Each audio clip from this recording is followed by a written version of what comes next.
And we're live. Welcome back, everyone. Rob here from Ram Studio Comics and bringing you another live stream. And in this one, it will be the thing that I would like to present first, if you guys want, is drawing female faces. This one was a bit of a warm-up that I'm showing you here, so hopefully they'll only get better. But you guys can obviously direct the live stream. This is a Q&A first. Before we get started, just need like an audio check and a visual check. I'm trying to actually present this. I noticed in the last live stream that we did, it was actually only 720p output. So there's this weird thing using like OBS or whatever, where you have your input, but or it's capture, I guess, but then also the rate in which it distributes that to YouTube. And I had that too low. So hopefully you guys are seeing a little bit better quality than last time.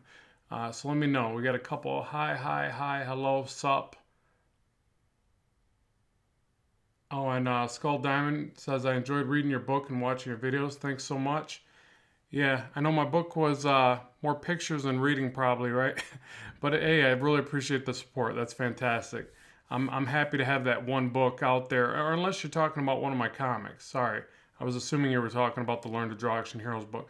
For anybody that's new to the channel, I have the Blackstone comic, book 1, Arrow and Assault comics by Time Press that I did years ago, and then a Learn to Draw Action Heroes book. So those are the books that I have. Not a ton of stuff out there, but trying to get book 2 of Blackstone done.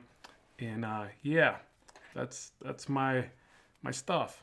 So how would you get your artwork out there? For starters, the main thing is to just get out there and start doing something. If you you got to kind of find your level and intensity for what you can complete. So one way to do that is start with short stories and see how difficult you find those to be, because what happens is you realize when doing a full book that comics are really hard work. They're fun, they're amazing to do and be part of, but they're a lot of work, and that's why generally you're going to see a team of individuals on any given book. And I've noticed a lot of books lately that I've been picking up, they have like, sections of the book divided up amongst different teams. So maybe the same writer, but then a slew of different artists, especially if it's an oversized book. But by doing short stories first, am I off screen here? Forgive me, I'm getting a slight delay in my my drawing. I was drawing off screen, wasn't I? So you do a short story, you figure out if you got the chops for it, and how many other people you might need to bring into that idea, that project, and you find out a lot about yourself by just putting the stuff out there. So I'd say start with the short story, see how well it goes for you, and as far as getting it out there, like distribution, you really have to put it on all the different things that you can. So for instance, social media, YouTube, record part of the process, and Instagram, whatever social media you got some good traction to and you seem to be gelling with. For instance, I tried forever with, that's a bit of a weird face, but I tried forever to do Facebook and Twitter, and they took off okay. Facebook's okay. Twitter, I never really found the right secret sauce on that one. But then I jumped on Instagram, and it's been awesome. Like, I've been on there a lot shorter amount of time than I was on the others, and already have like 12,500 followers, which isn't a big deal. YouTube's been my best way to kind of launch things, but it took off pretty well. Now it makes kind of some sense because Instagram is more art based and visual based, creative based, so it just made sense. I don't know why it took so long to figure that out, but I still had no way of knowing that it would take off more quickly than the others. So you have to test the waters of all of them, and when you're making a book, you have to put that out there with as many people, as many, do comic conventions. Let me read the comments too and make sure I'm on the right track for what you're asking. You could be asking something different to that question. So, am I accepting commissions? No, I really appreciate that. I'm not currently. I'm just doing my own projects at this time, but I really appreciate the offer. I've had to turn down a lot of them lately. It's kind of sad, but mainly because I'm trying to do some different course content, more live streams with you guys on here, and just kind of having fun. So Not that commissions aren't fun. Commissions are awesome as well, but I usually reserve those for comic conventions. So if you want, if I end up, I'm trying to spread out my comic conventions. If I do one in your area, I'd be happy to take one then. But I just do quick ones at the show at this point. I don't take on any side gigs. But again, very, very much appreciate the offer. Yeah. So at any rate, so like what I was saying as far as like getting your stuff out there, putting on all that stuff, putting on creating a DeviantArt page, everything you can to really figure out what's going to work, and then once you start to figure things out, strike while the iron's hot, because the way the whole internet and everything works, it's like they're changing things constantly. One of the things that I wanted to bring up in this live stream is the thing that they just started to enforce, or maybe I didn't pay attention to it till now, but I started to see it on YouTube here, and now I'm kind of seeing it everywhere. What's it called? COPA, I believe, right? It's maybe I'm saying it wrong, but it's the Child Protection Act that they're doing. So just so you know, I just had to switch my channel, or I guess I chose to switch my channel to not intended for kids. And I know that's going to be borderline for some people, because I think I do have some young viewers, and I try to keep my channel very kid friendly. Maybe you've noticed, maybe you haven't, but I do my best to do that. But they're getting very specific and very, they're tightening up the belt on that deal, and I'm for that, because I have a 5.5-year-old son that loves the internet, loves YouTube, and I caught him a couple times, on platforms, or not platforms, videos that I didn't really approve of. So we got to be careful of that. So I just want to let you know that I did have to recently switch mine. So if you see any differences or know anybody that's like, oh, I can't view Rob's channel now or something, maybe they're a year or two younger, and there's that, I don't know where that level falls. I think it's age 13. But unfortunately, I just had to do it, and I felt it was the right thing to do based upon, I got a couple videos where I'm teaching more anatomy and stuff like that, and I don't want, let me read through a couple of these real quick. Live stream's good. Oh, finally, thanks, Pat. We finally got confirmation the live stream's good. Yeah, can you see a difference in the video from last time? Hopefully you can. And man, that face is jacked. I'm going to start another face. I kind of had that face half started. I didn't do enough structure here, so this is like a freestyle face, and that's why it's pretty skewed. Let's see. Are you right, D, left-handed, or only left-handed? I'm only left-handed. Well, I mean, I play sports right-handed, so I'm kind of weird, but I draw left-handed. I don't know if that's what you meant, but I'm not ambidextrous, if that's what you're saying. Basic shapes of drawing the body. Yeah, we can get into that a little bit too. I'm going to give you guys an opportunity to kind of vote up. I wish we had that on here where I could just post something back. You guys could vote it up or down. It doesn't work like that, does it? Oh, okay, thanks Hermit Comics for saying that. So he thinks it's more just for the YouTube Kids app. It seemed like they're trying to make it across the board. I even noticed a lot of YouTubers getting really mad about it, especially gaming channels. I'm not that, to me, I guess I don't make my living on YouTube, so I don't stand to lose as much. But at the same time, I don't want there to be this deal where, I find it offensive when I see the videos where it's like they're trying to be too cool and they're being overly vulgar. I know it's fun stuff, but it's like I do think about kids watching it. So for me, I'm like, nah, I'm not touching it with a 10-foot pole. Like, there should be age restrictions to different content just to make sure that. I mean, I saw kids playing with Thomas toys. My kid loves Thomas, and they're playing with Thomas the Train, and they're trying to be all cool and crash him up. And I thought it was funny until they started swearing. I'm like, whoa, that's my 5-year-old.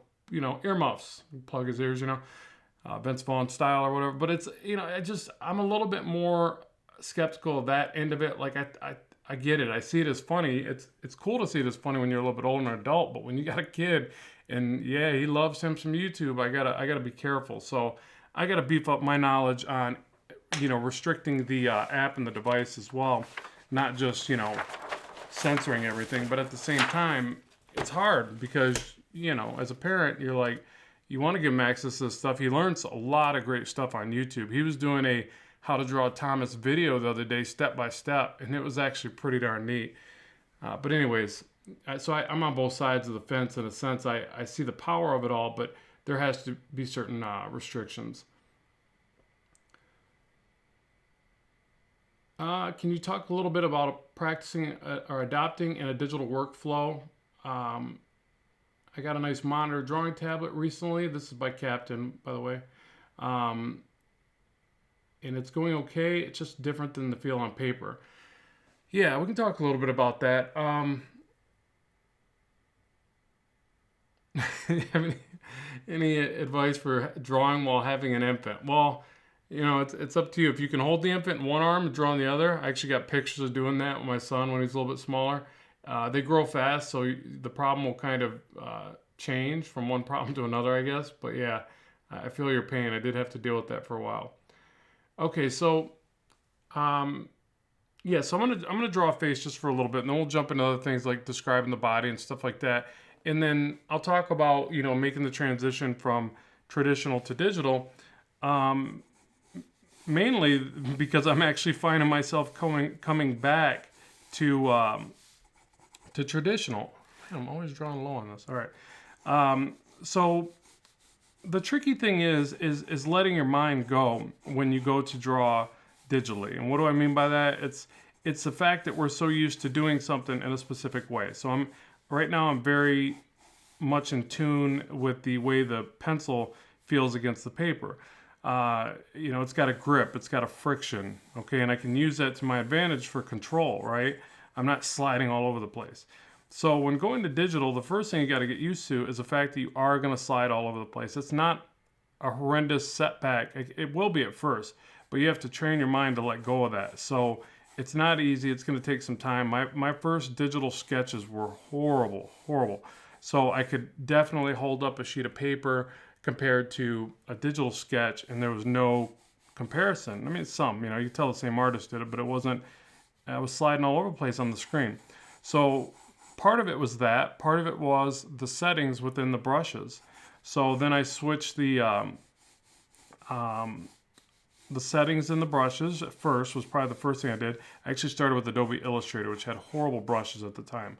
The only thing I liked about it is I could rotate the canvas. A lot of the softwares didn't support that. So then I figured out that I could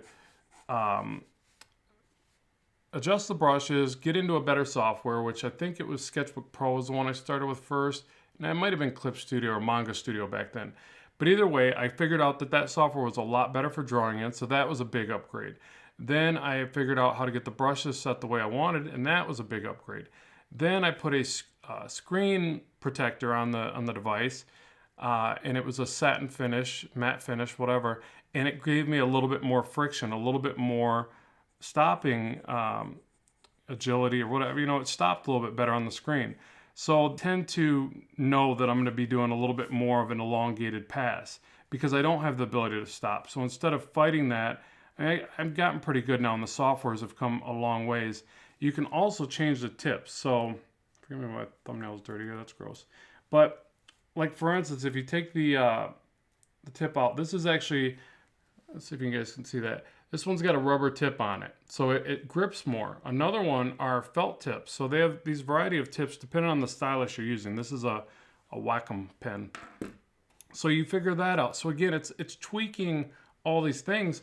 But I'll tell you, at the end of the day, the thing that I think matters the most is that you tweak yourself. That's going to sound bad. You have to think differently about your process, that you can adjust your way of drawing. You're just so used to drawing a certain way that it's ingrained in your process, your thought process. So you have to allow yourself to rethink, almost think like as a child, like you come up to something more eager to learn and a fresh slate kind of thing, So you have to think that way so that you can take on this new information. It's easier said than done, obviously. I'm just, telling you what may help. And then once you do that, you can start to reinvent the way that you might do something. So one of the things that I tend to do as well, if I'm sitting here struggling to get this nice line, like a line like this is actually pretty tough. Or actually, tell you the truth, to go like this on a digital canvas is tougher for me. I didn't even think about it here. It's just the friction of the paper and the way I can hold the pencil and no slide makes a big difference. So what I would do is I would actually rotate my digital canvas a lot more than I do traditionally, because this is an easier line for me to make. And I would draw that line this way, and then I'd rotate it back. So that's one thing. The other is I get used to throwing the line more. And there's a lot of styles like that where, cartooning, it's real popular. Throw the line. I've even seen certain artists like Patrick Brown comes to mind. He'll throw his lines real heavy, and especially like here to here, he'll throw these two heavy lines. Maybe, I can't remember in his particular style. And he'll select it and delete it or erase it back. And it gives you this neat little unique line weight. So I don't know if he picked that up when working digitally or not. But again, that's one of those things where you might just change the way that you do something because it suits the mechanics of the digital process better. And if you allow yourself to, to be open-minded about that, you might develop something even better than the way you work traditionally. But like I mentioned as I got started with this, I've been finding myself coming back to traditional. Now, it's mainly because I just started doing shows. Dropped the chin line down so far, if you're wondering. So anyways, I started doing shows more, and I was like, I just kind of miss having those traditional art pieces, and people were really resonating with my traditional art, and they see a different value in it, right? Because it's real, it's tangible. You can pick it up and look at it, things like that.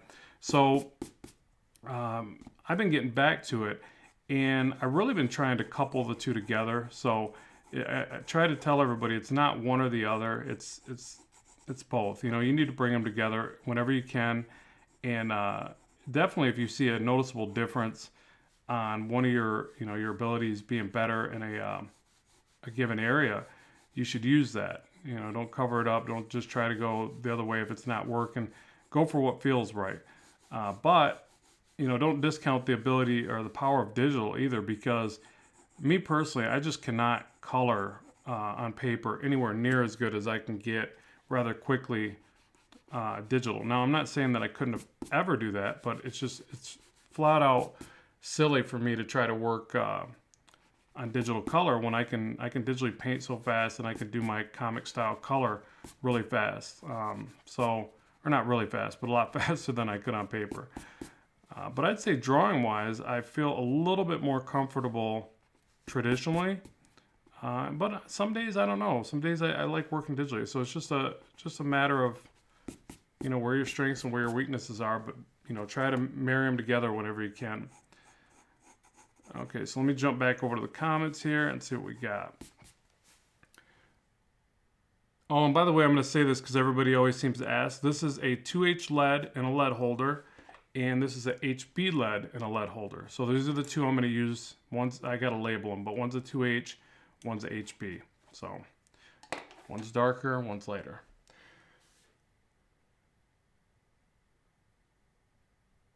All right, let's see if I got some questions over here.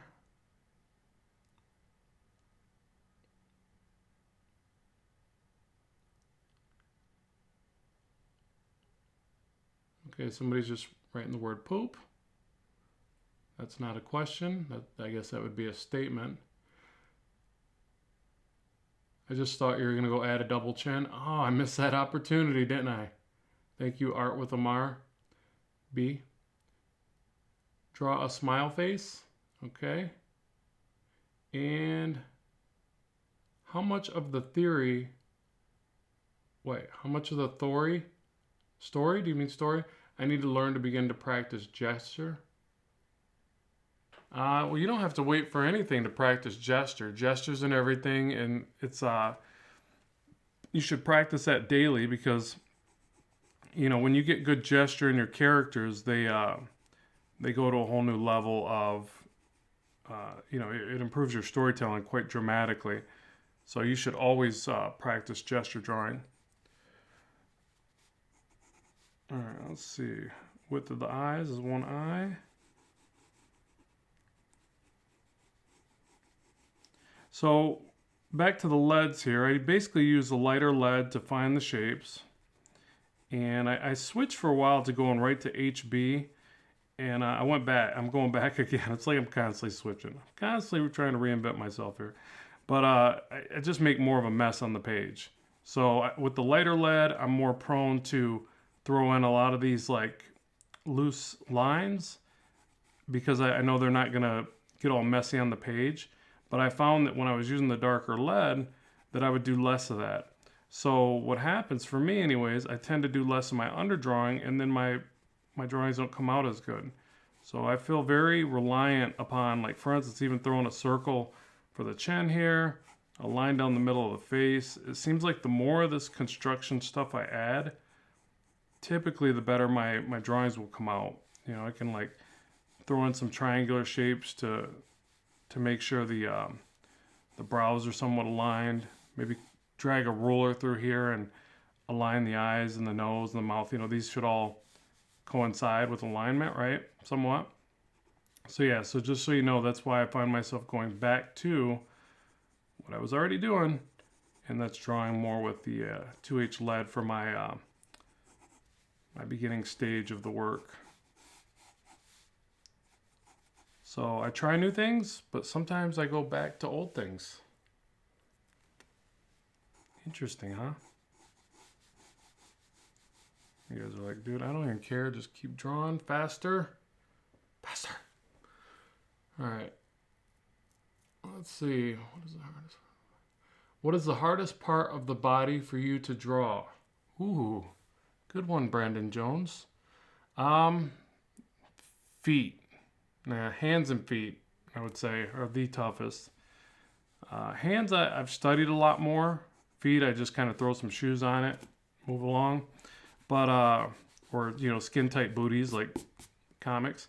But for hands, I feel like you got to keep restudying hands. If I don't, I will go back to drawing everybody with clenched fists. And that's not good for storytelling. You know, every now and then a clenched fist is pretty cool, you know, action punch, whatever. But you have to like really save that for the right moment. You don't want everybody walking around with clenched fists because it just kills the story, right? So, so yeah, I feel like I have to constantly restudy hands. Now the good thing is I have a pair with me at all times, so that's good. Never leave without them. But at the same time, it's they're just complex. Yeah, I would say that's the hardest part. Then feet. Who are your favorite artists in Marvel and DC? Interesting. Well, let's see. For Marvel, I guess it'd have to be current because a lot of the guys that I used to like for Marvel, you know, now do their own titles or Image or whatever stuff like that. So let's see. Guys that are back at Marvel would be, see, I would say like David Finch, but didn't he go back to DC? Or did he even not come back to Marvel? I think he's DC. So I'll start with David Finch. Also, what's his name? Goodness, I'm drawing a blank on the one that came up under David Finch and does an amazing Batman. Wow, that's pretty bad. Evan Rice, right? I can't say. It seems like they go back and forth a lot, but I believe he's with DC because I just picked up another Justice League book that he was on, and then I picked up some, or you know what? Those were older. I picked up some Laughing, the Bat Who Laughs or whatever, that series. Great book, or a great series of books, and I believe that was Snyder who wrote that. I believe it was Scott Snyder. Who else? Yeah, see, I like a lot of the old guys, like, you know, Mark Sylvester, McFarlane, Jim Lee. Love Jim Lee's Livestream channel, YouTube channel now. I'm totally in awe of the fact that he's even doing that. So that's awesome. I'm going to turn this into a headpiece. Should we turn this into somebody or just, am I drawing off screen again? Damn it. Darn it, I mean. Yeah, do you guys want to turn this into somebody or just, what do you want to do here? Yeah, do you like Jim Lee's work? Who doesn't, though? Yeah, Jim Lee's amazing. And then somebody just wrote, Jim Lee is amazing. He's very experienced and skilled. Yeah, and he's so off the cuff, man. I mean, like when he talks and he's just explaining everything, yeah, he's just a down-to-earth guy, which I think is amazing for everything he's accomplished, so... Jason Fabok, yes, thank you. No, I could not think of that. Guy does one of the best Batmans I've seen. I've drawn a couple versions in a similar style just because I like his style for him so much. But yeah, that's what I was thinking of. Thank you, B Lanes. You're too nice. That's nice. I don't work for Marvel or DC though, but thank you for that. I appreciate the vote of confidence. One day I'll get there. Make it She-Ra. Nice. I don't even. It does kind of. Doesn't she? She has like this little point down the middle, doesn't she? All right, you guys vote real quick. Is does anybody else want to see She-Ra? Because I'm gonna have to pull a reference for that one. I'd almost like to do one where I don't have to pull a reference, but whatever.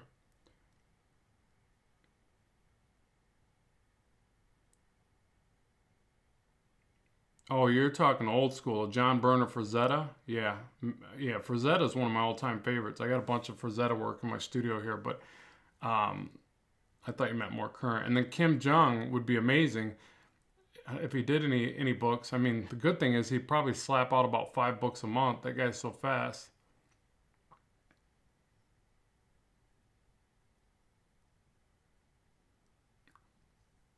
Okay, so anybody yeah, Finch is fantastic. I think he might be doing more of his own projects, right? Him and his wife or something like that. But yeah, let's make it Wonder Woman. Even though I just did a Wonder Woman, but yeah, and her headpiece does come down like this. I can do this one a little bit better from memory because I haven't drawn She-Ra since I was a young boy. That was a long, long time ago. I don't know. She kind of looks too happy to be Wonder Woman. Wonder Woman is usually a bit more serious. You know how those Amazons are, Amazonians.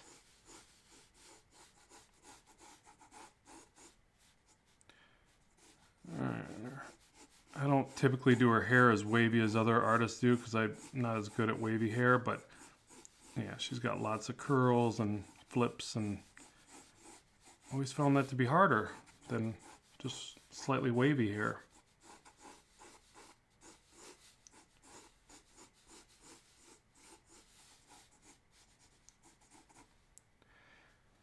And let's try, we're looking back.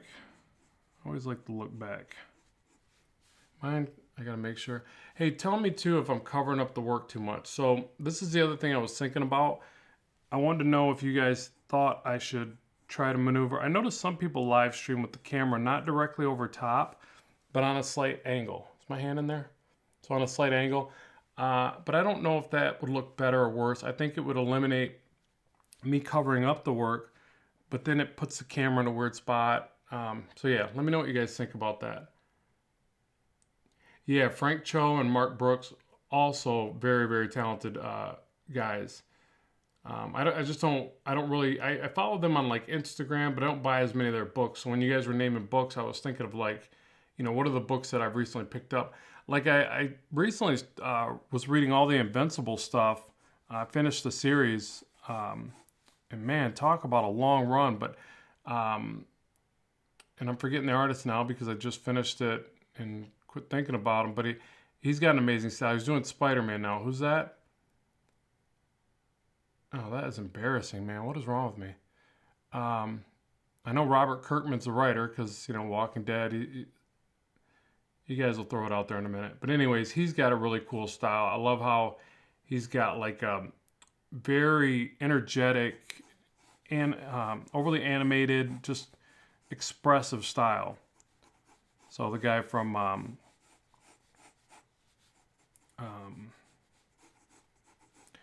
holy crap, I need more coffee.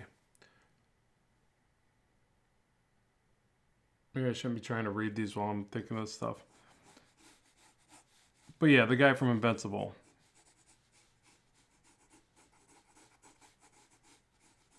But that was a fun book, really fun series.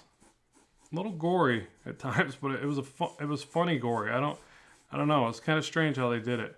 But Kirkman's the writer, so obviously he's into gore. Yeah, Ryan Otley. Goodness, man. That's embarrassing. I don't know what it is today. I'm always bad with names, just so you guys know, but today it's like exceptionally bad.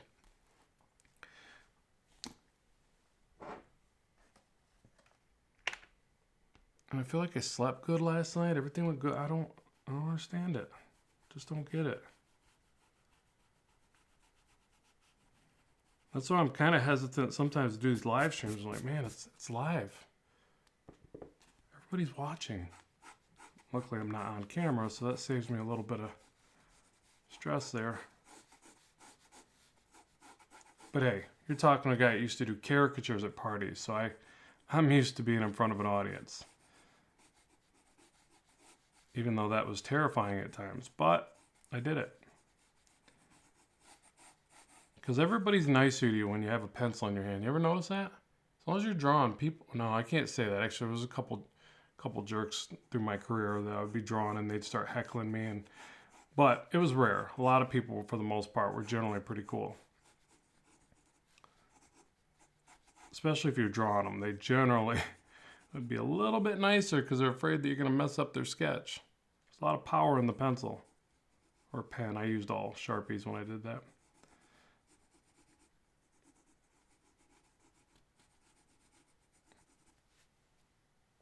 Did anybody respond back on the if I should tilt the camera or just leave it? I mean, I'm not going to change it on this one, but I'm just trying to get your guys' feedback.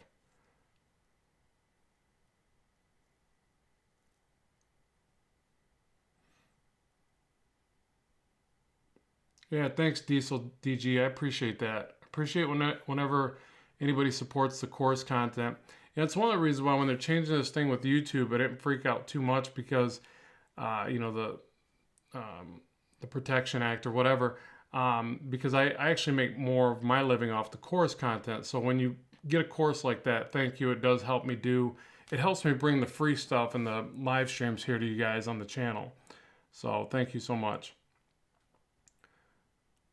What are your thoughts on Mark Sylvester's work? I've been paying attention to his work more lately than ever. I don't know what it is. Like sometimes I grew up with his style of work, and don't get me wrong, I always loved it. It's always been amazing to me. But I've been paying attention to it more lately, and one of the things I noticed is like he's got such a confidence about his style. Obviously, he's been doing it so long, but something about the way he distorts his characters and like he does that like really rendered, overly shaded look, without filling in everything with, black shadows. And I don't know what it is. I'm really digging that lately. I'm like been looking at that more and more. He just did this Wolverine shot that he shared on his Instagram.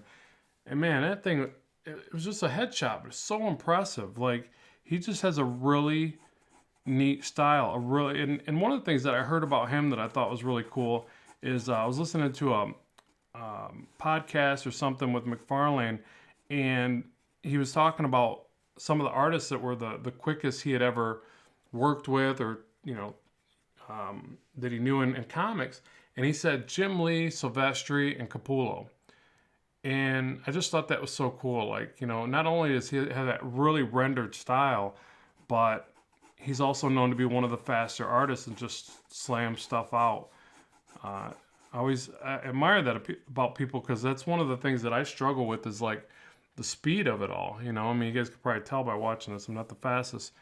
But, it's neat when you hear that about artists. You want to kind of look at their work a bit differently and get something from it, learn from it. And yeah, he's an amazing talent.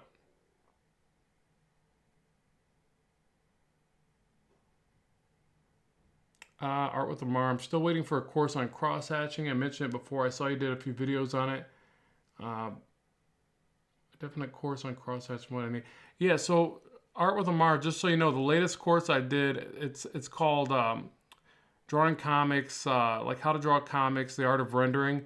That's got a lot of cross-hatching in it. That's why it's called The Art of Rendering. Rendering is oftentimes referred to as cross-hatching, vice versa. So that last one I did that's on Udemy and, separate classes, the last few classes on my Skillshare, that's what those are all about. So just so you're aware of that. I mean, I'm not trying to pitch it, but, if you do want to know more about it, check them out.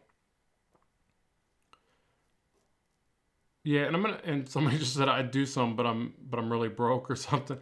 But I'm gonna do some more giveaways too pretty soon. So I'll get on that, try to figure out a good good art contest and some giveaways, and do like some of the courses and maybe some one of the books or whatever, or just a gift card, because I'm sure not everybody wants my stuff as giveaways. They're probably like, dude, just cough up some cheddar or maybe a drawing tablet.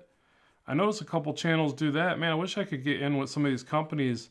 I don't know what size your channel has to get to, but I would love to do some giveaways for you guys and get you guys some tablets or, reams of paper, like the good stuff. Like one of the types of paper that I use, actually I want to show you that real quick. I think I mentioned it in previous video. I know I've mentioned it in previous videos, but this blue line stuff, this is the stuff I first drew my Arrow and Assault comics on back in the day. And I found it again. I don't know why it was hard for me to find, but I found it and I bought some of that. Man, I love that paper. It's just way smoother to draw on. It's like drawing on silk. If silk was paper, if paper was silk. Yeah, it's just really smooth, great line clarity. Like this, I get a little bit rougher line clarity, but it's all right. I mean, I still rework this, and that's why I feel I got to use the harder lead too, so that my line clarity is a little bit tighter. Because if I start jumping into shadows, I'll start smudging on this. This is 400 series Strathmore, I believe. But yeah, anyways, that blue line's good stuff. But if I can get more of those vendors to support the channel, then I can kick back giveaways to you guys, like some other channels do.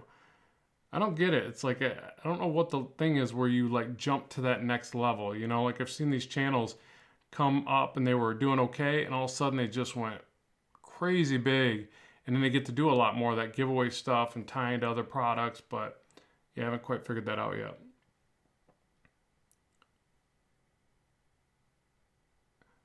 Somebody's asking, have you kept abreast with the X-Men comics reboot? No, I haven't, but I probably should.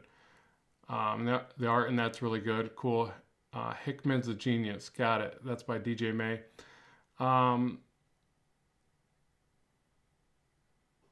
Yeah, Michael Turner's run. Yeah, Weapon X. That's awesome. I got to pick up all those books, man. That dude's art is so inspiring too. And it's funny too because he came up under Sylvester, I believe. So it's really neat when you see that. Like, Turner came up under Sylvester. I believe Finch did as well.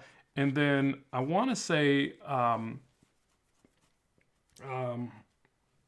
guy you just reminded me of. Goodness, what is the deal? I got to quit talking about names. But the other guy that draws Batman really well came up under Finch. Jason Fabot, goodness. Sorry, I don't know what's going on today.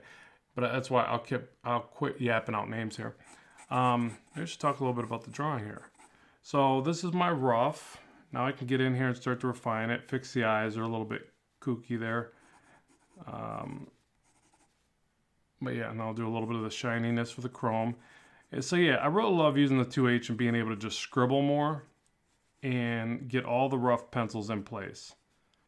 Because as I often say, I'm not always looking to put down the right line. I'm just looking to get a little bit closer with each line that I put down. It's like a relay race. Just gotta get a little closer, a little bit closer, a little bit closer. Anyways, all right, and then as I soft erase and redraw this, hopefully I can make it into a good sketch, a good drawing. So I try to get enough of this information in place. Doesn't she wear a neck piece? I think sometimes she's got like a neck bracelet, right?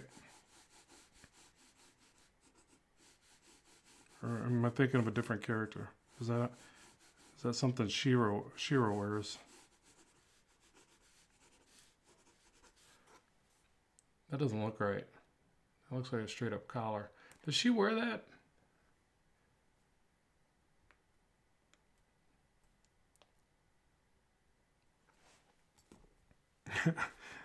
You blame it on age when you have brain farts? No, I'm not going to do that. I'm not giving in to the whole age thing. I'm only 44 for Pete's sakes. 44 is the new 24, in my opinion. Probably the only one with that opinion, but hey.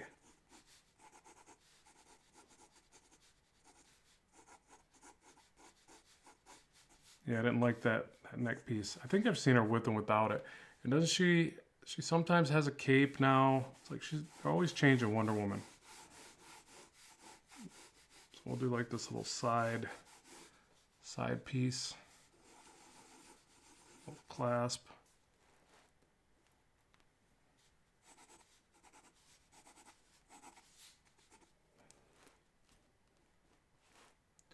Okay, I think we're ready to soft erase and then draw through this a little bit more.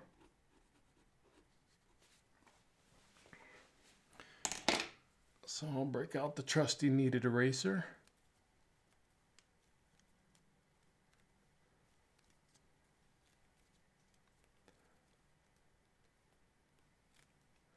How many sketchbooks do you have? I just got back into my sketchbooks, and I've got this bigger one you see me working on here, which this is going to be a lot of YouTube stuff. I've got,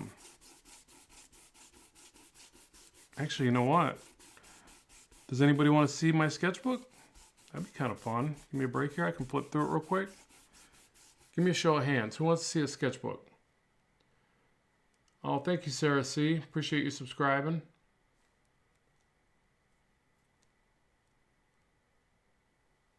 Why did you learn to draw? What's your motivation?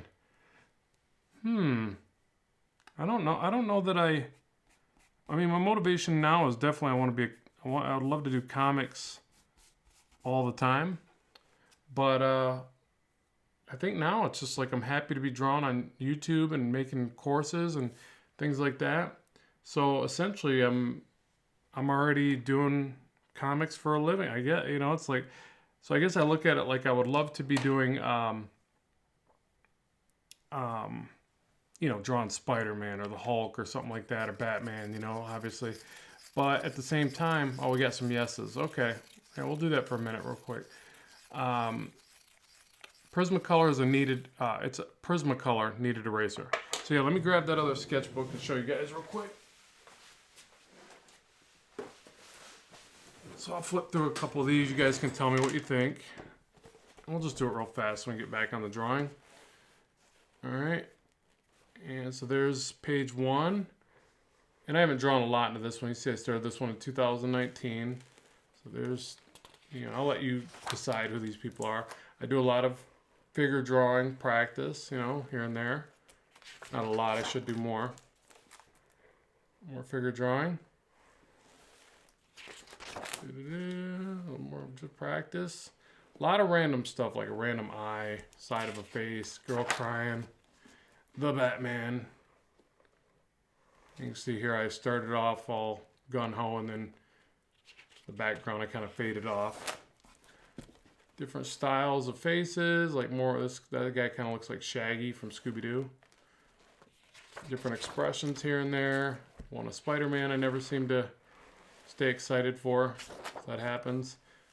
One of Venom, you guys probably saw this on the channel. Hopefully you did. Different faces, expressions again. Trying to do the same character, but variety of expressions. That's always important to do. Hulk getting the Infinity Gauntlet, standing over Thanos, and this was pre-Avengers movie, just so you know, but I thought it was a pretty easy guess, so I did guess that though. And then just random scribbles. I think this was actually the topic of a video to explain light and shadow.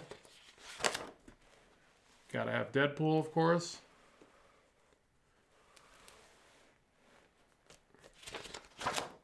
More figure drawing practice, just random poses, some lips, somebody playing golf. Yeah, so just, this is just typically how I work through my sketchbooks. And this is one that I've been trying to come to it a little bit more ready to draw. Not so not a lot of I'm using my bigger one for a lot of random rough sketches. And then I'm using this one for a little bit more inspired work. And I'll go back and probably fill up more of these blank spots as well. My hopes is just to, show a good progression by the end of it. I mean, that's the goal of any sketchbook. This is one of cable. And I actually just recorded this in 4K video. So this will be uploaded on the channel next. So be on the lookout for that. And that's about it. That's where I'm at on that particular sketchbook. So let me put that back.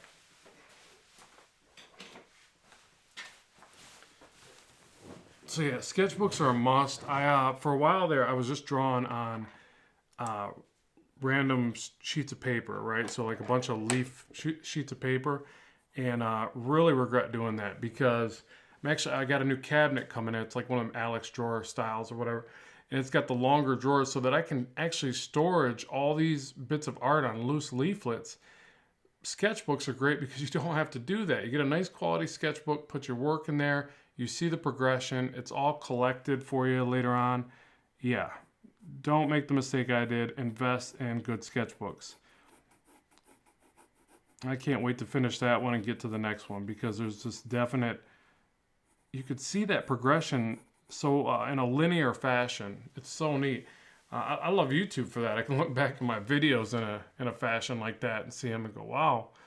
You know, there's been a lot of changes in the way I did video and the art as well. Yeah, and date everything, at least the year, but I'm really thinking about starting to just put the full date in there. I really want to see it. I really want to know where I was at in my life when I did a certain thing, you know?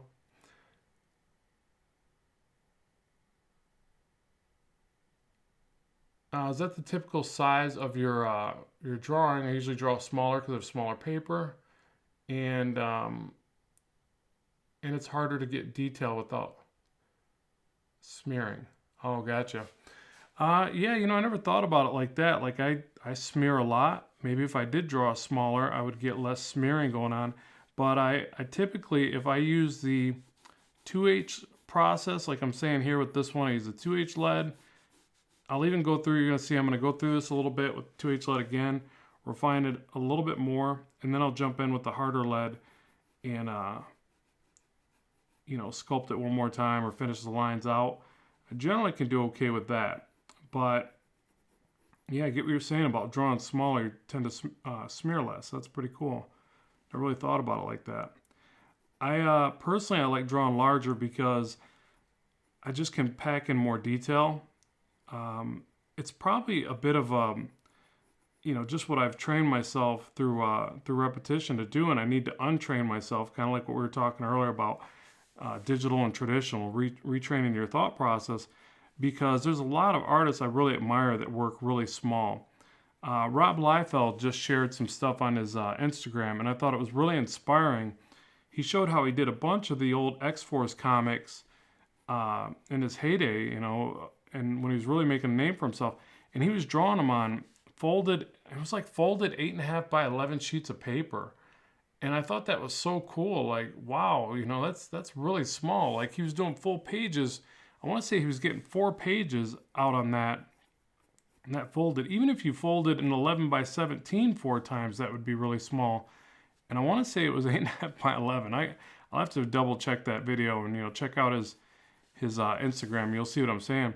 And he was somehow getting tight detail in there. So he's just one of the guys that can work really small. Another artist that I follow that does that, he works on sketch cards and does these amazing sketch cards, really small. I mean, you gotta figure, sketch cards are like this. So you see I'm fitting a whole face in there, and he's fitting a whole scene, and it's NAR, or he signs his work NAR. It's, oh goodness. Well, just type in NAR, but it's NAR, and amazing, amazing detail. You won't be able to miss it once you see it, and he's on Instagram. And I don't know if you could see who I follow, but if you go on there, you'll see his. And yeah, he must use like magnifying glasses or something, or he's got some amazing vision. But the amount of detail he packs in there is fantastic.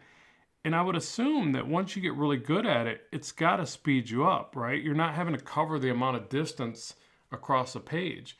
You just have to really train your eyes or use some really good glasses to get in there and do the work, I guess. But it seemed like Liefeld was almost saying like that's how he got it all, or maybe he didn't mention that. Maybe I just thought to myself, wow, that must have been how he delivered on those tight deadlines. Because, anybody will tell you that's done comics, for the big guys, the deadlines are killer. Oh, Pat says Liefeld has some of the best Iron Man armor ever. Yeah, a lot of people give him guff or whatever you want to call it, give him flack for, the way he draws or whatever. But I'll tell you what, man, the guy's designs are amazing. You know, so whatever you could say about what you don't like, you know, here and there, you can't knock his ability to design characters. So I see him as a genius, but you know how that is. It's like they say that if you're not splitting the divide, you know, if you don't have people that dislike you, then you're not doing something right. And you know, you got to be a touch controversial to really be doing something amazing. But yeah, I've always liked his work. I've always thought it was killer. Like I love characters that he created. Like even some of the less popular ones, like Die Hard and um, oh man, what was the one? Prophet. I used to love the Prophet character. I think they even talked about option on a movie off that. But I know a lot of people have mentioned the character and they don't remember it or know who that is.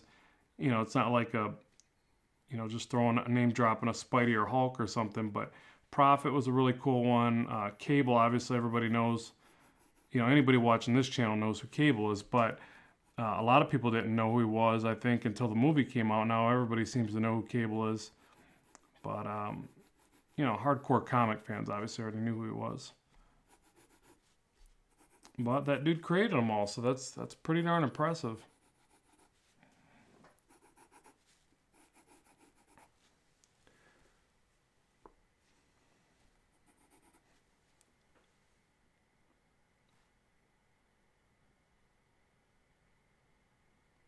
All right, just reading through a couple of these again. Yeah, Narcomic Underworld. There you go. That's his website. Yeah, he does amazing stuff.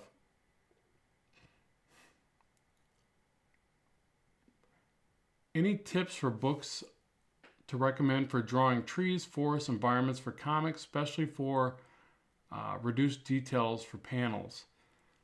Yeah, you know, that's a tough one. I really can't think of that. All I could say is that in a lot of the books you get out there, they all kind of touch on it, but you're right. I can't think of any that are specific to that. And I kind of feel the same way. Like, you need to not say, like, you can't look up a book, how to draw landscape, and some of it's going to relate to comics, but a lot of it's going to be over detailed. You know, you really do, like you said, you really have to simplify. You got to look for a book that simplifies it.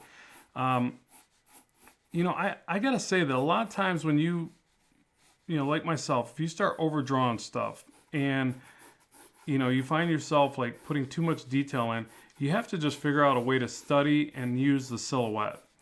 Okay, so trees are a perfect example. When you go to draw trees, if they're in the background, don't for a second start thinking about the leaves. Just ignore the leaves altogether. The only thing you're going to draw leaves to are the ones up close, and you're going to just silhouette the leaves. You're not going to like draw every leaf or something. You're gonna do a shape of leaves, you know. But the ones that are in the background, you're just going to silhouette the tree.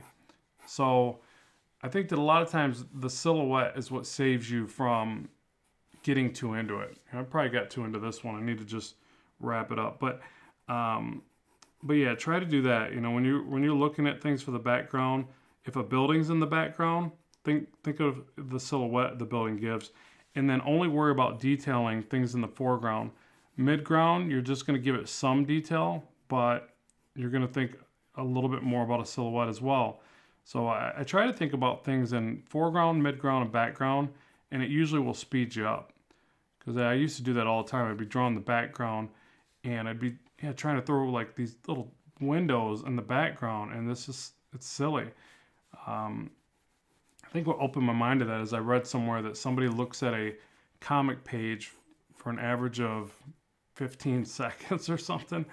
It was something silly, and I was like, wow, I got to really quit putting detail in the backgrounds because, you know, save that for the foreground. And, but yeah, unfortunately, I can't refer you to any books on that.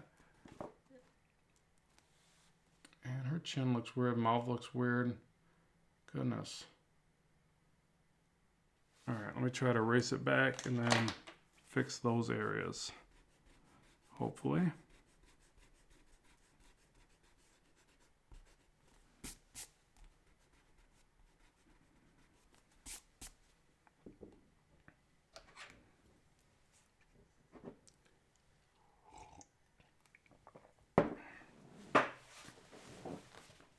Okay.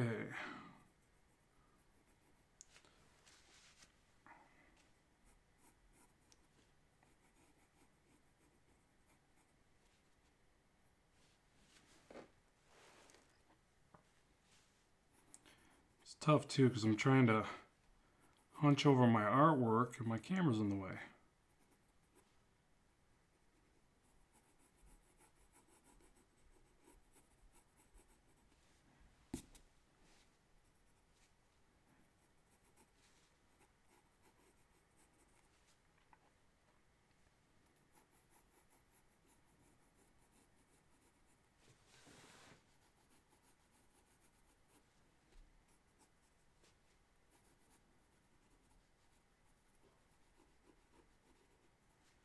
I need to bring the mouth further down. And the chin, I know that needs to come up a little bit.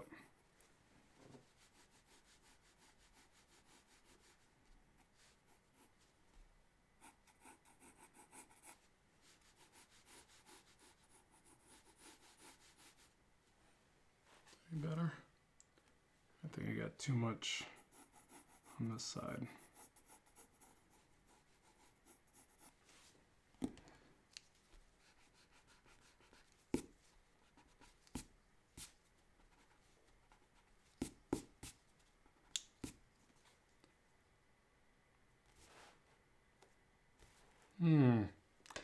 I don't know.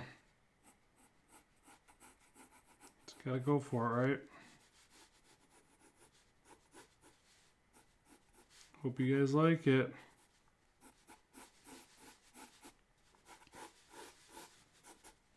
Yeah, because this one's already taken too long. You guys probably wanted to see me draw something else by now, right?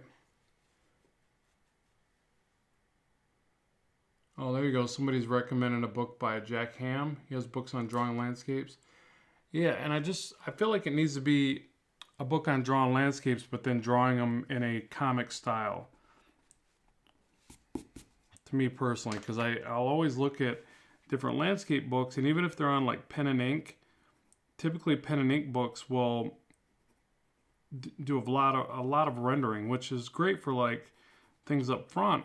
But one of the things I like watching about other comic artists is they just show you these little tactics for simplifying and getting things done quickly. Because I think that's the real trick of comics. Like, you know, you can be somebody that can draw very good and draw very detailed stuff, but you have to know where to apply the detail. Because if not, you'll just, you know, good luck hitting those deadlines. Those people have to draw really, really fast.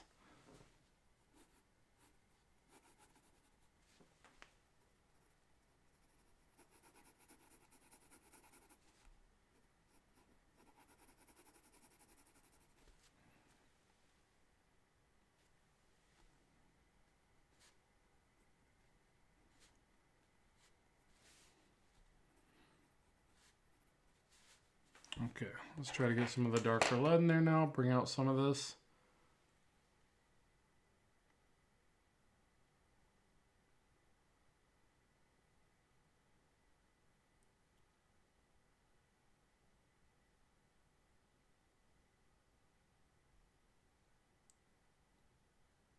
Okay, you guys are saying Wonder Woman looks good. Cool, appreciate that. Okay, so now I want to start on this side because I'm left-handed. I always forget to start over here and work over so I don't smudge so much. But then now I just want to bring out some of these lines.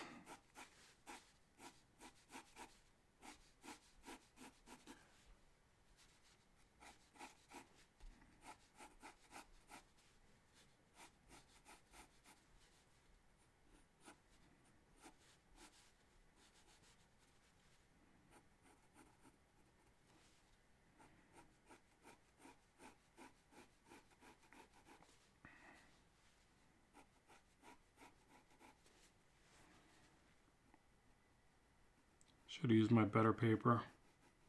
I think for the next live stream, we're going to use the blue line stuff, the good stuff. So I'll have my new dresser drawer set up to store all my loose leaves of paper. Because, man, my studio is getting messy. Because I draw a lot, and I have all these sheets of paper everywhere. It's probably a fire hazard.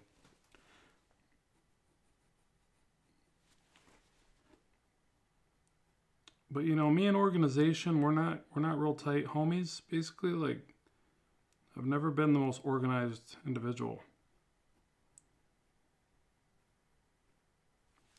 I wonder if you guys know that about me, based upon watching my videos.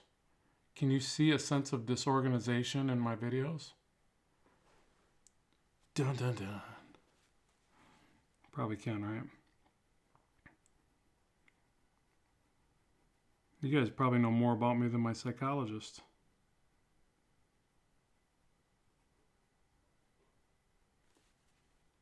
By psychologist, I mean my bartender. Okay, so I'm trying to bring out these eyelashes a little bit. Nice heavy lashes.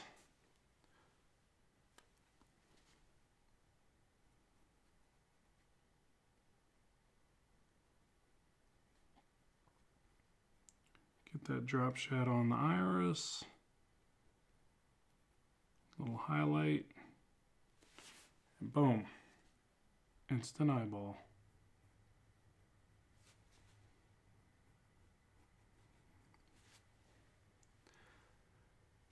Alright, let's see here.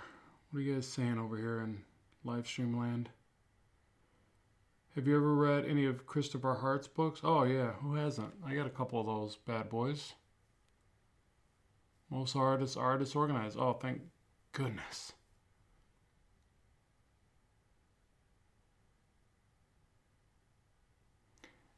Yeah, I think that a lot of us probably picked up Chris Hart books. You know, it's like, I think that I went through a real period where anything I could get my hands on, it used to be such a limited supply before YouTube came around.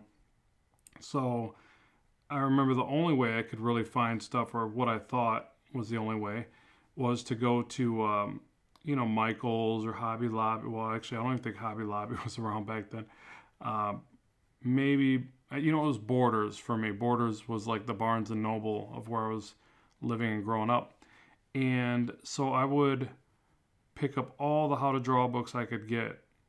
So and some I just probably lost or went halfway through, and some I really enjoyed, like, how to draw the Marvel way. And I had another one that was a comic style, and it had a bunch of good artists, and I can't even remember which one that was now. But at any rate, I did that for a while, and I know Chris Hart was in some of that lineup. And then, and then YouTube rolled around. It was like, wow, there's just so many other things. And then what YouTube even led me to realize was there was a bunch of different video courses, like the Gnome series with David Finch. And, there was all this content out there that I didn't even know existed for some reason. I just wasn't in front of the right channels. So yeah, YouTube was just very impactful for, learning this art, learning how to do it and sustain it. Like I said, one of the things I regret is I thought that I wouldn't be able to make it as a comic artist, and I quit doing it. And that's why I tell a lot of people on the channel here, don't do that. Don't make the mistake I did. Stick with it. Go for it. If you're truly passionate about it, truly love it, do it. Always put what you love in the front seat of what you do, and it will drive you to success. This is the words to live by, the best way I can think about it. And I got skeptical. I got scared that, oh man, comics aren't big. They're not succeeding like I thought they would, and then I got into like the sign industry and all that, and I veered off.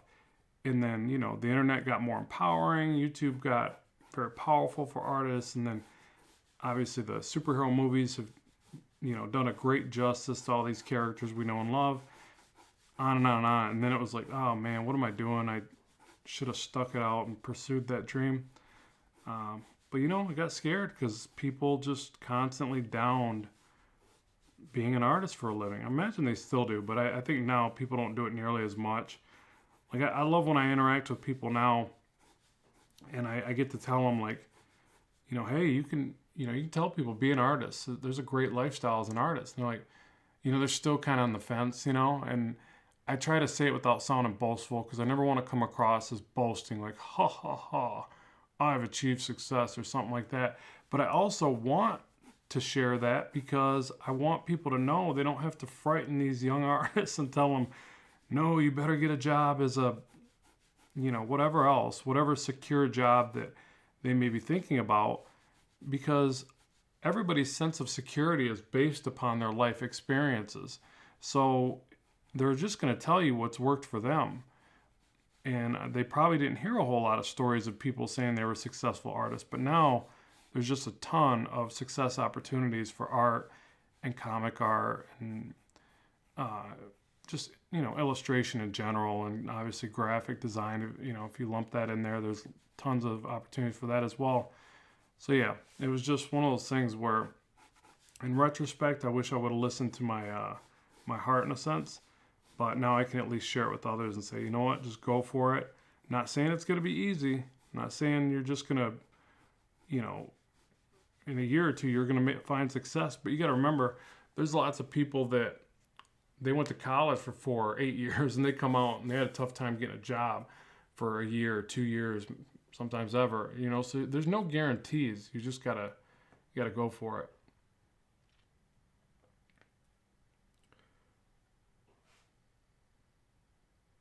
Yeah, Brandon Jones says my first drawing book was Bern Hogarth Anatomy. Yeah, that was one of mine too.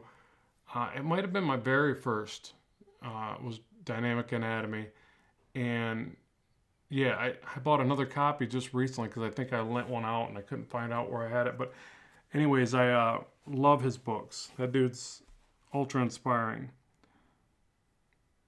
And what I like about the way he explains anatomy is it's more about the aesthetics and the visual. He talks about the terminology, but you could tell he's got a very stylized version of it, and that's what he talks about. He gets into great detail of why it's an artist's job to hone in on the visuals and certain visuals of it, and not necessarily think about it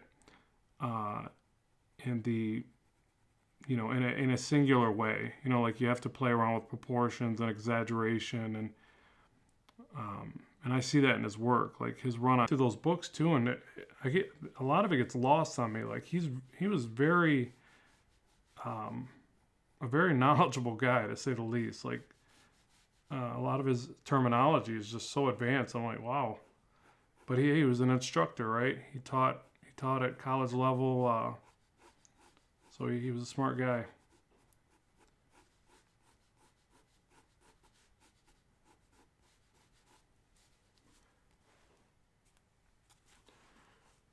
Yeah, so I think I made Wonder Woman look pretty young here. That's lips a little weird on this one side. But hey, close. It's live. Okay, folks? I'm not Jim Lee. This video is live. I'm under a little bit of pressure here. It's not that easy. Doing my best. Okay.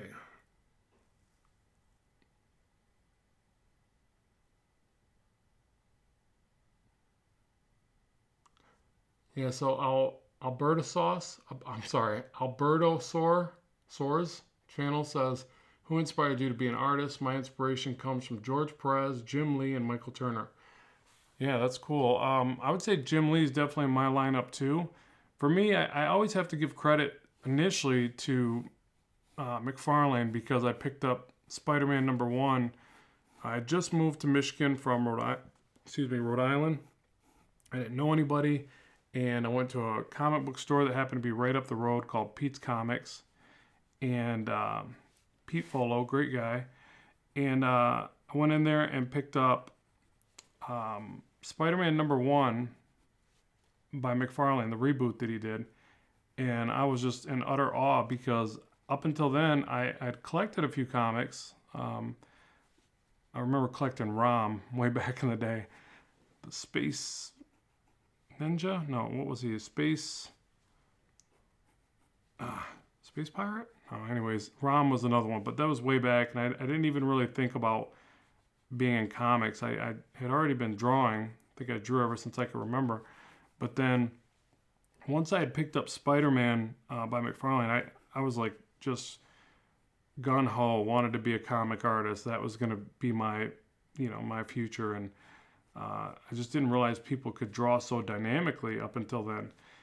And I remember trying to draw all the pictures out of that run where Spider-Man was fighting the lizard and that witch queen. I can't remember her name, or that what the heck was she? She was some kind of witch, but yeah, it was a really good series. I think he got to write that and everything, and that was it, And then from there, I would say Rob Liefeld was a big, a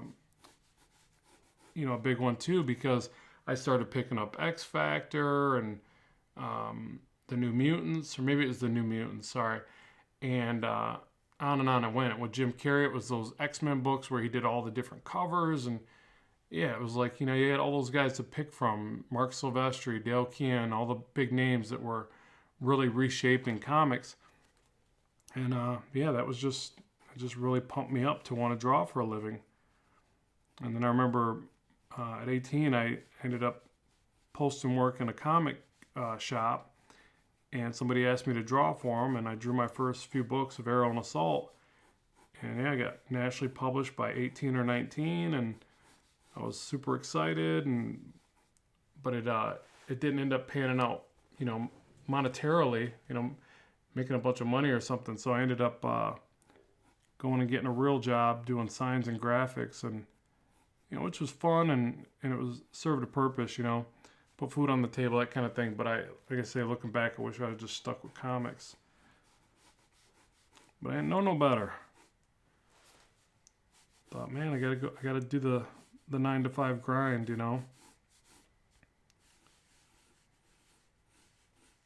But yep, those are the people that inspired me to do it. And it's cool to see that, they're still around, they're still doing it. It's just amazing. Like, you really love to do something when you've done it long enough where you can consider yourself successful. I'm sure many of those guys could have retired a long time ago if they wanted to. But you can tell that's not even, I don't think any of them stopped doing it, right? And I think it's just because, they love it so much. Like, why would you? Why would you stop doing what you truly love to do? You're just going to keep on trucking.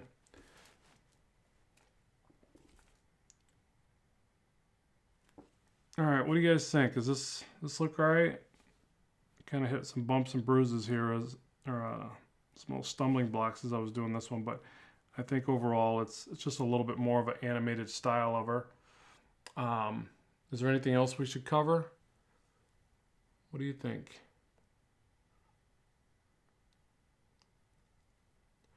That's a good question. B Lane says, what should be in my portfolio as a beginner? Fan art or some original pieces? Or wait, I thought you were going to say something else. So fan art or some original pieces. What you should, hopefully I think you're asking, is fan art or page work, right? Because that's what you should have. You should have page work. And it can be of fan art. It can be of your own stories.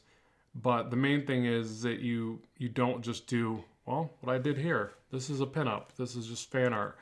And it's fun to do, and it's great sometimes. But when you show your work to editors, they're gonna frown upon this. Okay, it just shows them that you can make a picture. Okay, and that's okay, but you got to tell a story. A story you're gonna get by doing page work.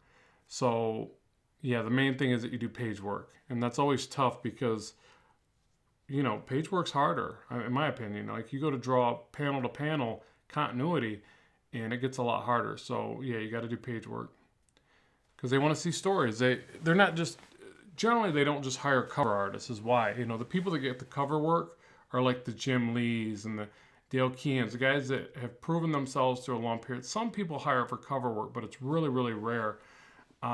What happens more than likely is you put your time in, and you got a big name, so your big name sells books, and they offer you covers.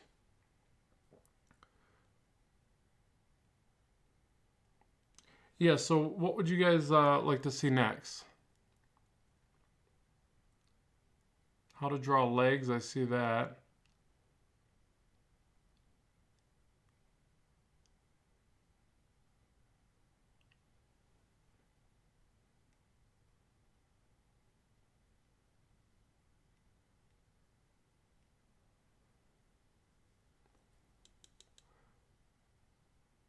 So draw panels for my portfolio. Yes, Zach. Draw panels. Definitely. You know, you got to learn to like direct the eye through a page, and you have to show them that you can pull the camera in and out. Okay, so one of the big drawbacks to not doing enough page work is even when you go to do page works, you're going to do let's see, I got two for Spawn and one for Black Panther and one for Chibi. Who's Chibi? Isn't Chibi like a little baby version of somebody? But yeah, so like Nightwing, as you guys are saying, all these different characters. Yeah, panel to panel, and then again, pulling the camera in and out. So do your far away shots where you silhouette the people, do your mid shots, like this would be a close up, you know, and do your extreme close ups. You got to practice all that, and you got to practice a lot of expressions. So think of, I'll tell you, somebody to look at is Ryan Otley. Look at his run on Invincible. That's a real popular style now, more animated style, more caricature style. And man, he just does a great job at the storytelling and again, doing whatever scene it takes to describe the story and not being afraid to throw 100 people on a scene, but he's going to draw them a bit quicker, more simplistic. But, you know, the guy's a phenomenal artist, but you still want to take notes from people like that. Spider-Man, Lobo, my goodness, people. All right, how about you guys flip through there? I see two for Spawn. No, I see, Pat and his medieval Spawn. That's enough out of you, Pat. I don't know how to draw him yet. I will do a medieval Spawn for you. Just hold on. He's asked that a bunch of times. That's why I'm saying that. Dragon Ball Z. No. Not doing that. Oh, there's another one for Nightwing. We got two for Nightwing, two for Spawn. Somebody break the oh, God. The tie there. I can't talk. Draw Batman fighting Terminator with Peter Parker taking pictures for the Daily Planet in Wakanda. Yeah, Zach. That's happening, like, next time. There we go. Third one for Spawn. Spawn it is. You guys know I like drawing Spawn. I'd have probably picked him anyways. I would have pretended not to read the other suggestions. What was that? 7 for Spawn? All right. I'll just do Spawn real quick because it's already getting into a pretty lengthy Q&A for me, or live stream. Spawn, more Spawn, another Nightwing, another Black Panther.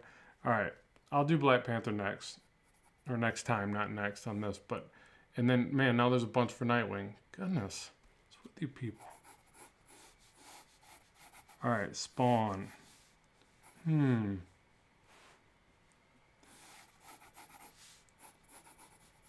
know what we should do? Well, you guys didn't. No, you guys said Venom because I was like thinking, man, we could kind of combine a couple characters if we did Venom. We could do like Venom and Black Panther, Venom Panther, or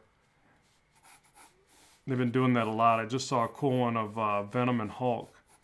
That's a book now, right? I think they're doing a book of that, and yeah, like pretty sweet. Like, could you imagine? That'd be one powerful character right there.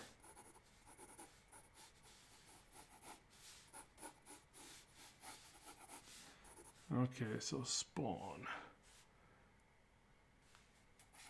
I know, I went with this one too because he's just easier, folks. Sorry. I draw him all the time. He's easy.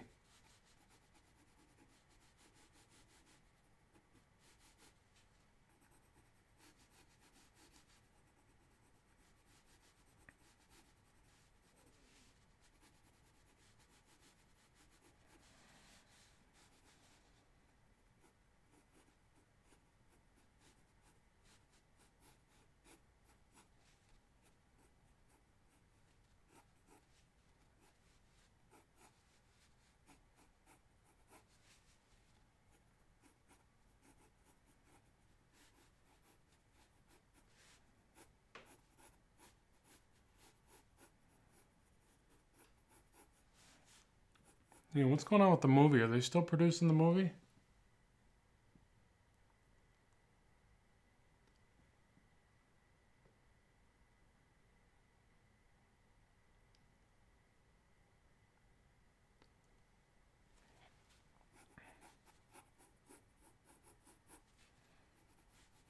It's like I hear 1 second they're on it again, and then something gets froze up.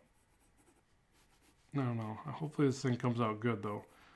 Hopefully they do another movie. I think the first one was cool, but looking back at it, I tried watching it again. I couldn't really get through it as like I did the first time. The first time was pure excitement. And then the last time, like, you start to, you rewatch a movie and you just start seeing the flaws more and more. Yeah, I hope they keep it up and get another one with a bigger budget out. But the last thing I watched, McFarlane was on a podcast and he was saying that some of the recoil and stuff that he faced was because he wants it to be a true horror movie. And a lot of studios that he talked to or something, the big ones, they always want to change it. They don't make as much generally off horror or something to that extent. So they always try to, get it closer to that PG-13 and make more money off it. But now more rated R movies have been doing better. I mean, look at Joker. And says a lot about our society, right? Deadpool, Joker. People are doing more rated R flicks, and they're taking higher runs at the box office. But they still don't make as much as, the ones that have a family story or whatever. I mean, it makes sense, If it's rated R and truly horrifying, then it's not going, you can't take the whole family to see that, so you're not buying as many tickets. It just changes the dynamics of how they can make money on it, basically. Like if you look at movies, a lot of the big income they make is off toys. So if it's something that they can sell a toy to, all the kids, then they're going to make substantially more money off it. Or they're going to sell high-end toys to the adults. That's another thing. But they sell these. I don't know if you guys have probably seen them. They sell these like $300. They're not toys, I guess, at that point, but they're high-end figurines or sculpture. But they're not sculptures because they actually move, a lot of them. But yeah, I'm trying to think. Is it Hot Toys that makes those? Have you guys seen those Hot Toys? Like the Iron Man is freaking dope. The Thanos was amazing. I think they're 1/500, 1/50th scale. I don't know. They're amazing though. Big buku dollars though.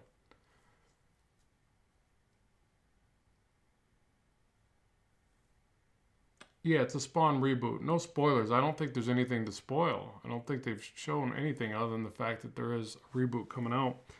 But yeah.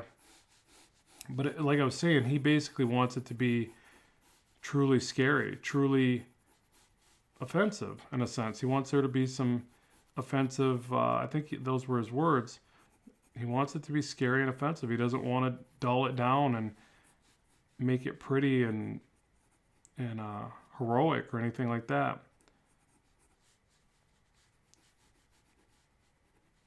See, me personally, I like the beginning of Spawn, the first 10 books or so. I've picked up some more recently, and they're still amazing. But it seemed like in the beginning, it was more heroic, to me anyways. I don't know. I really like the beginning of it. Like the first, like I was saying, 10 books or so that McFarlane did were just, I don't know, something about him. The energy of his art in that was just groundbreaking to me. I just think it was the best stuff I've ever seen to date. But now it's like very, very dark, and I don't know. I guess I like a certain level of darkness and vileness, and then I still want the good guy to win. I still want that element of the hero doing the right thing and saving the day.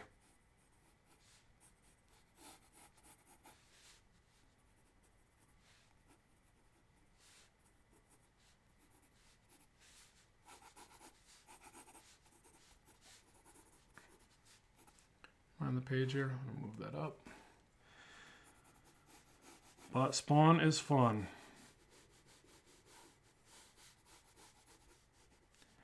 Yeah, like one of the things, I don't think they do this anymore, and I need to pick up some of the books and figure out where the story really went because I veered off and haven't read nearly enough of it to know. But remember in the beginning, he had that meter for his power. Does he even still have that, or did he somehow just like circumvent that whole thing and not need to worry about it? But remember, he was on. I don't even think it's the same guy, right? It's not even Al anymore, right? It's a different guy. Remember, he had that power meter. I always thought that was cool. Like he didn't have an infinite amount of power. He had to really be careful and use it sparingly. I thought that was a neat dynamic in the beginning. Sideshow collectibles, that's another one. Yeah, I'll check those out. I want to get some of those hot toys, but man, they're just a lot of money. All right, let me read through these real quick. What things, in your opinion, really helped you understand human proportions, books, master studies, other people's art, just drawing a ton? What helped solidify your anatomy, so to speak? Yeah, I don't know. All the above, and you never stop. Like I'm still studying anatomy every day, and you just never stop trying to improve because it's just so there's so much to it. It's just not. I think that what happens is you get better in pieces, and like you figure out a certain muscle goes from a certain point to another point. So I'm real big on studying the connection points. I've definitely learned that as of late. Like focus on studying, like you don't necessarily have to know the terminology, but like for the I know this one, sternocleidomastoid, right? It's right here.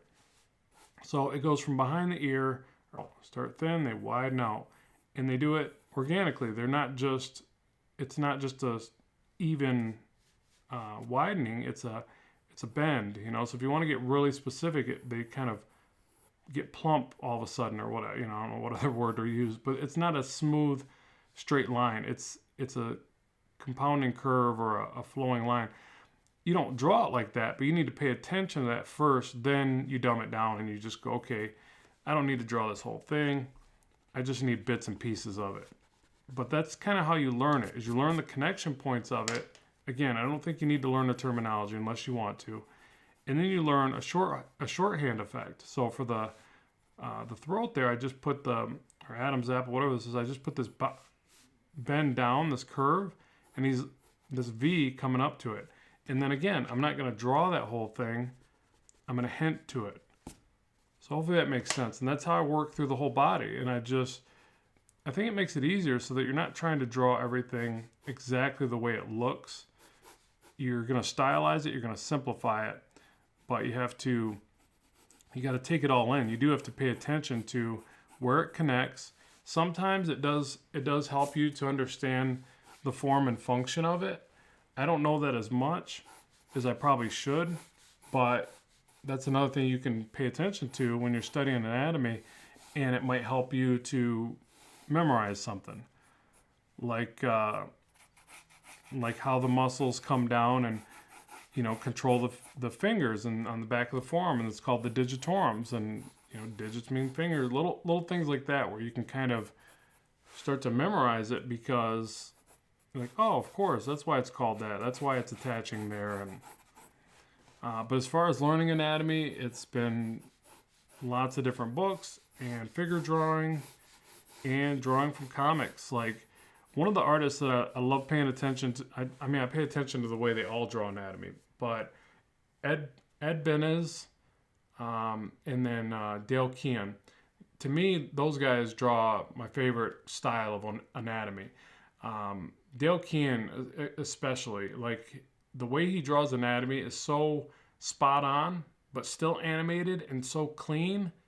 It's just fantastic. I mean, that's why he's been one of the best Hulk artists in my opinion ever. But I study the way he draws anatomy. I can't draw it as well as he does, but I just pay attention to the way he does it and stuff like that. So, and even McFarlane, like one of the reasons I like the way he, and I remember when he was explaining how to draw legs, and he's like, all the muscles are basically teardrops. And he starts with like one muscle of the leg, and he goes like this and like this and like this. And all of a sudden, and it looks like it's not even going to work. You know, he's drawing, he's being so casual about it. And he ends up getting this leg done, and it looks so. McFarlane, he draws these cool legs on his character.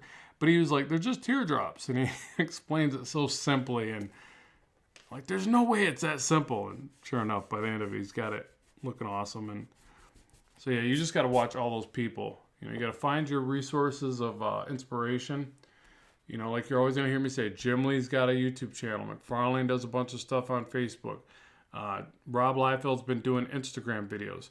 You just got to follow these guys, whoever your, what's that called? Not your motivation, not your inspiration. There's muses, right? They're called muses. Doesn't that mean somebody you look up to and they inspire you? So you got to find your muses and just follow their work, and you can learn a ton by that. It's not all just anatomy books, because what happens with anatomy books is they teach you how to draw the stuff, but they don't teach you how to stylize it. They don't teach you how to make it inventive and imaginative and your own. I mean, you got to find that out for yourself, but those guys, following their work, it will teach you that, I think. I mean, when I first started out, I didn't draw any anatomy books or learn from anatomy books. I just learned from drawing from other comic artists. Maybe that was a mistake. You know, I imagine that probably would be considered a mistake by like a art professor or somebody. You know, they'd be like, nonsense, you should never do that. But that's what I did. So I got to be honest on the channel here, and that's how I got started, and I do it to this day. Because I think what happens there when you draw from people you admire like that is you become ultra inspired. You know, there's a motivation through that feeling of being inspired, and it feels like you're drawing better because you're studying some impressive work that they've done. You know, that they've cultivated that style over years and years. Okay, so I think we can jump in here and do some shading on this one. This one's pretty cut and dry. I love drawing people en masse because it's just easier.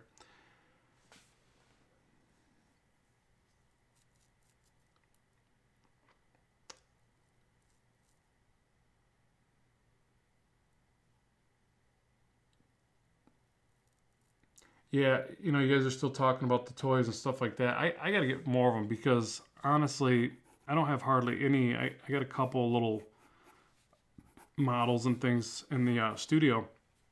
But I think those are a great way to learn and have reference for anatomy, too. Because all those expensive toys, I'm doing the quotation things, they're so detailed and so well done, and you can turn them. You know, you can sit there, it's like a 3D model in ZBrush or something. You can just spin it around and study it. I mean, if you're really struggling with anatomy, those are probably worth the money just for that reason, you know, just to have that resource right in front of you. You know, and then you put it up on a shelf above you, and all of a sudden you get this very dynamic upshot. One of the hardest things to draw, I think, is like a really difficult upshot to a character. So yeah, models like that are probably the best way to go. All right, let me sharpen my pencil and take a sip of my coffee.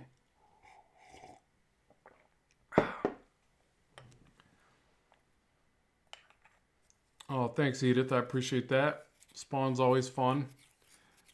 Glad you like it. Yeah, we might actually get to a 2-hour live stream today, folks. Longest ever. Be sweet. Yeah, I'm really enjoying this new setup. I'm thinking, you know, I can't guarantee anything, but I'm thinking I'm going to keep knocking these out. I'd like to do a live stream a week. Definitely 1 or 2 a month, though. Definitely. Because I fell off track for them for a while, and then it's like getting back into the stream of things, right? And but yeah, they're fun to do. The interaction's amazing. I love actually being able to answer people's questions and draw something they want to see versus me just you know, drawing what I want to draw all the time. I think in that regard, live streams are great for, you know, being a comic artist, right? Because it's like working with an editor. They're gonna tell you what to draw, And one of the drawbacks to working in a vacuum, in a bubble, is that you just draw what you want all the time.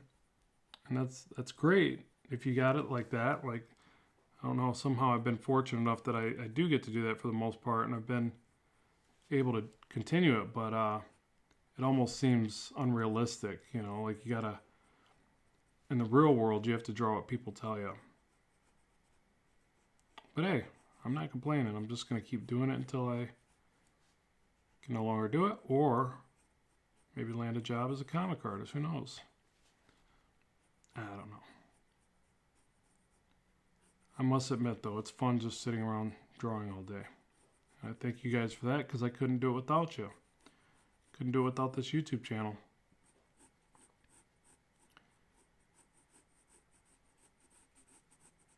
So high five to y'all.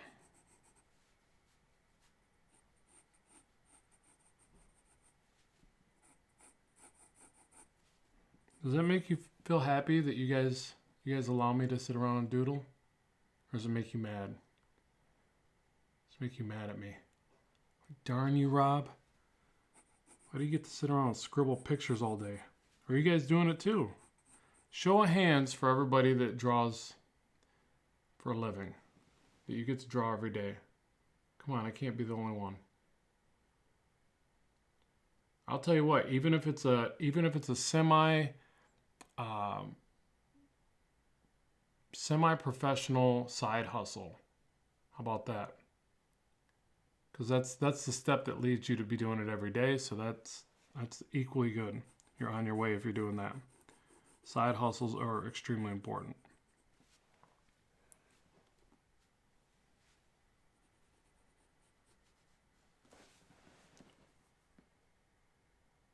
Oh, it's saying unable to connect to chat. No wonder I can't see all the comments. What's going on here? And I would say, can somebody advise me on what to do there? But since I can't see the chat, it says unable to connect to chat. Please try again later. No way. All right, I'm gonna keep drawing here, folks. Hopefully that comes back on. That's gonna suck. It says we got excellent condition on the stream.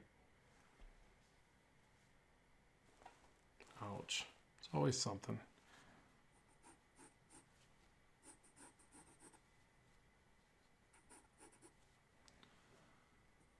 It's the rug out from under you.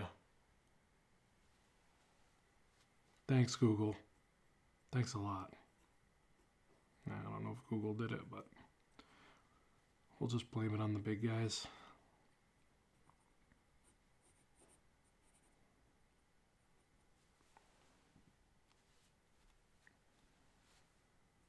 Yeah, I can't see anybody's chat. I'm alone.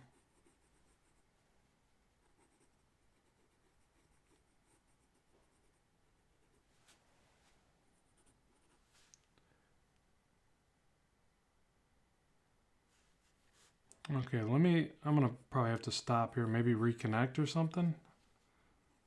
So let me stop here for a second and look at what I gotta do to get the chat back on, because it's kind of silly to have a live stream without the ability to see the chat. Dang it. All right, uno momento.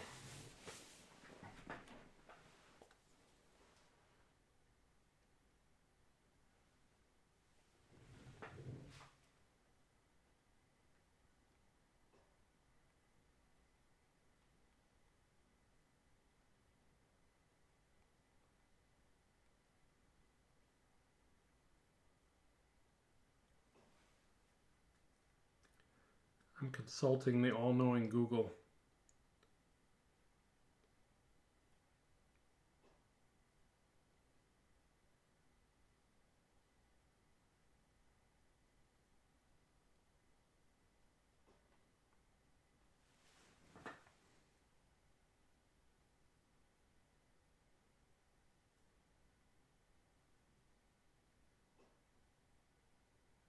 Okay, managing live chat.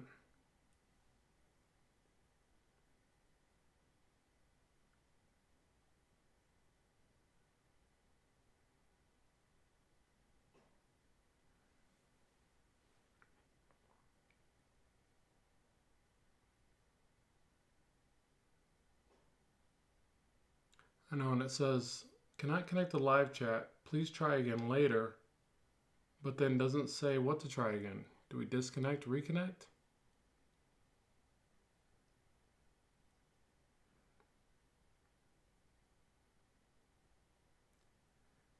Tell you what, if anybody knows and you're listening, how about you message me on Instagram or Facebook under Ram Studio Comics?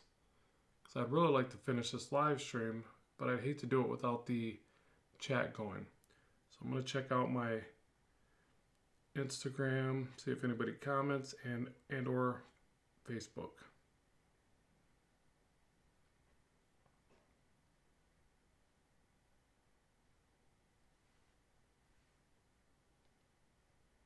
Or you can email me too under my website, ramstudiocomics.com. But we might just have to end this one. That's unfortunate.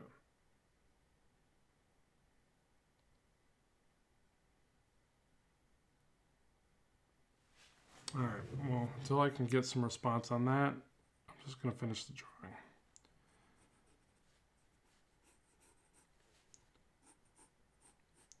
So I will study up on this live stream deal and figure out why that happened, and try to rectify it on my end if that's possible, so that hopefully next time this doesn't happen.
Yeah, I cannot find anything on what to do there. Let me try typing through here real quick.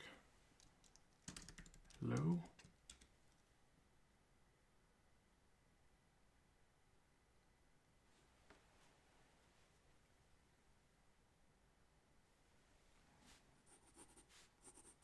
I don't get it because the stream health says excellent. The whole time it said that, so I don't know what happened.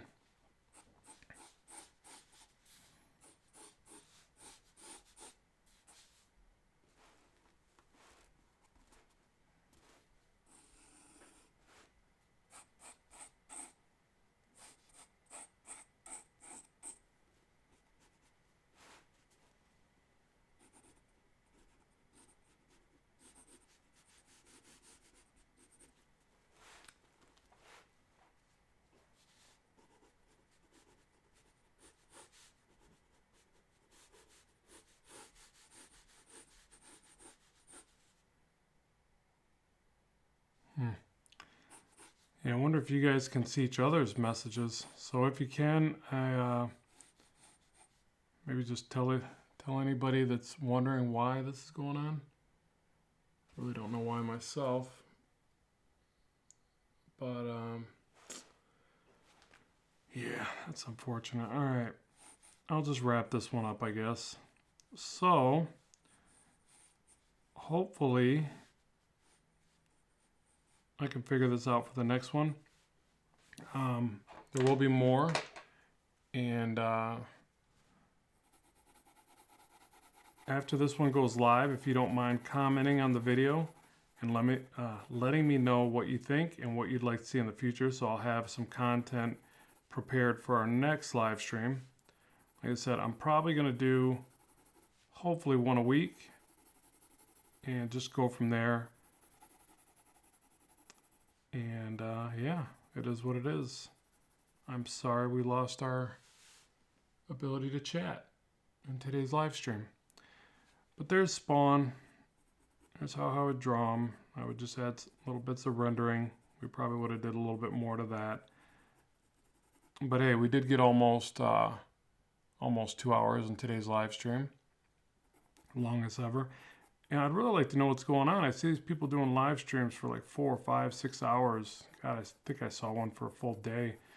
It's like, how are they doing that if the live stream is having problems? I guess they have better internet connection than I. But like I said, the whole time it said excellent connection. So I don't think that's the problem. Hope I can get to the bottom of it.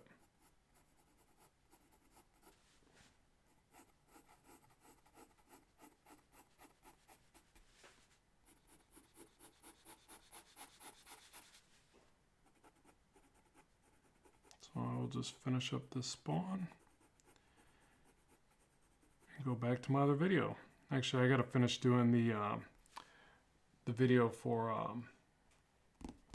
cable. So be on the lookout for that. I'll probably post that later today or tomorrow. But I did do a 4K recording of cable.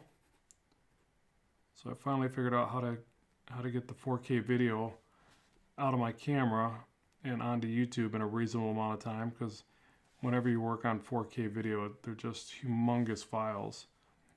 But I figured it out.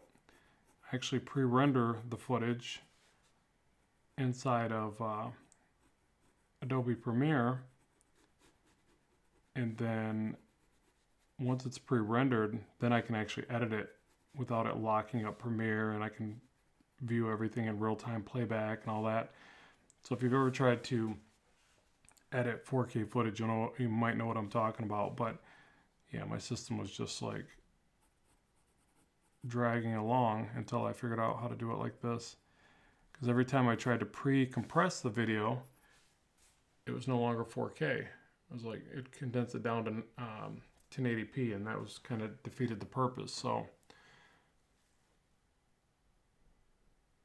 I don't like the way I highlighted his nose. It looks kind of weird. I think this needs to come up. Let's fix that.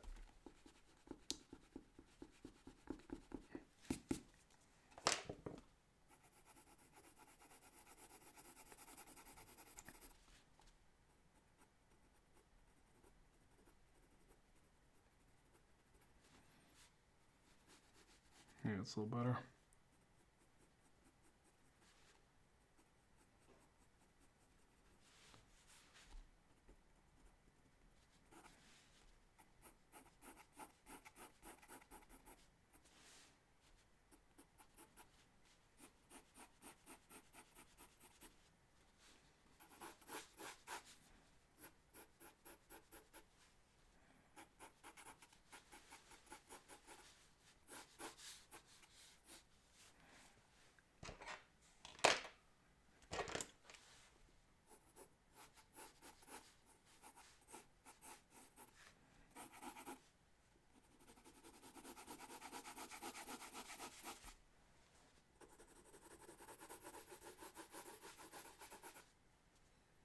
Spawn.